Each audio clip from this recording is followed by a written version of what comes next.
হাসপাতালেও ছাত্রদের মনিটরিং, এ যেন এটি মুমূর্ষু একটি হাসপাতালের চিত্র।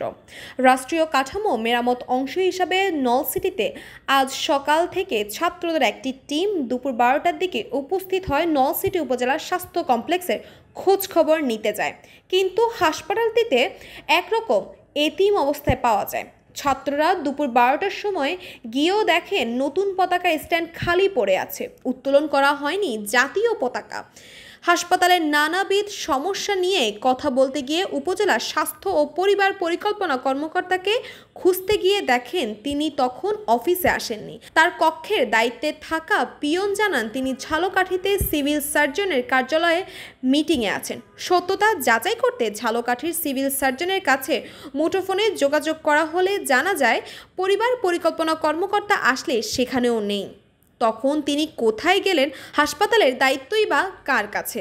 এ প্রশ্নের উত্তর খুঁজতে গিয়ে ছাত্ররা হাসপাতালের আরএমও আবাসিক চিকিৎসকের সন্ধান করেন, কিন্তু হাসপাতালে তাকেও খুঁজে পাওয়া যায়নি। এ সময় হতাশ হয়ে ছাত্ররা বলে থাকেন, হাসপাতালের কর্তৃপক্ষ কে তাহলে এখন? তখন একজন সেবাগৃহীতা বলে ওঠেন, হাসপাতালটি আপাতত এতিম, এর কেউ নেই।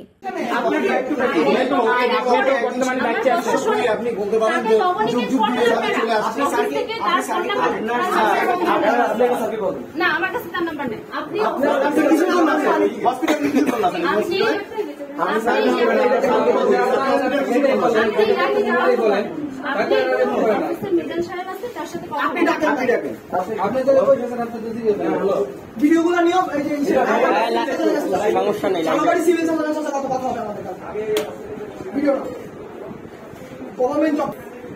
আমরা এখানে বসে থাকি না, পুরা হসপিটালে সমস্ত রোগী উপরে রাউন্ড সব আমরা করে। আপনার ডাক্তার ডাক্তার অ্যাসাইন করা আছে আপনাদের? অবশ্যই নাই।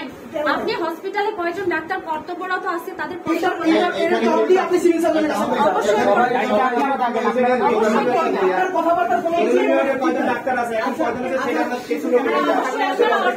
দেখেন, আপনারা কথা বলেন। আমি কর্তব্য ডিউটিতে একজনই আসছি, সেটা তো আমি জানি না। কেন জানবেন না? আমি কেন জানবো ভাই? আপনি কর্তৃপক্ষের কাছে কথা বলেন। আচ্ছা, আমি মেডিকেল অফিসার। আমি শেষ করি আমি একটু শেষ করি, সবাই কথা বলতে হবে না, একটু শেষ করি।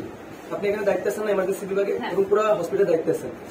না, পুরো হসপিটালে আপনি কিন্তু বলছিলেন যে পুরো হসপিটালে কয়জন ডাক্তার আছে? আমি ডিউটিতে একজন আছে। আমাদের আরএমও স্টেশনে নাই। আচ্ছা, আপনার কি একজনের পক্ষে পসিবল এই পুরোটা দেওয়া? তাহলে আপনি কেন বলেন না যে আমি এটা পারবো না একটা সবাইতে? কেন বলেন না? আমি বলি তাহলে আমার রিপ্লেসমেন্ট কি হবে? না, এভাবেই আপনি বলতে পারবেন না, আবার আপনি জবাবদিহিতাও করবেন না। কেন জবাবদিহিতা করবো না? অবশ্যই এই কথাটা আপনি বলছেন, আপনি এটা বললাম, আপনি স্টাফের ব্যাপারে কথা বলতে চাইলে আমি বললাম আপনি কর্তৃপক্ষের সাথে কথা বলেন। না, আমি কর্তৃপক্ষ হচ্ছে মেডিকেল অফিসার, কর্তৃপক্ষ নয়। মেডিকেল অফিসারের সাথে কার সাথে কথা বলবেন? অফিসের হিসাব অফিস কর্তা দেবে, আমি নই। আপনি যেখানে দায়িত্ব জরুরি বিভাগে ওইখানে একজন 4 ক্লাস অফিসার, 4 ক্লাস লোক। টিএস তোমাদেরকে কি বলছে? সে কোথায়? সিভিল সার্জনের কাছে? এটা ধরেন সে কোথায় বলছে? এসে কি বলছে? এসিপিও নাই, তুমি নাই, তুমি আয়শা আমার সাথে অনেক কথা বলছে। জালবাড়ি কোথায়? এই সিভিল আমি তো জানতে চাচ্ছি। আমার কাছে অনেক কিছু জবাবদিহিতা চাচ্ছে। টিএস কোথায়? ভাই ওয়ার্ডগুলো ভিজিট করতে হবে, এটা করব ঠিক করা আগে কিছু ভিডিও করে আসছে, জবাবদিহিতা চাচ্ছে, এটা কেন সেটা কেন। এখন আমি কি বলবো? ওদিকে পরিবেশটা আমি সেটা বলতেছি, তারা আমাকে চার্জ করে। আমি দায়িত্বে আছি, আমি জবাবদিহিতা। আমি বলতেছি বারবার, তারপরেও তারা আমার সাথে বার্গেনিং করতেছে।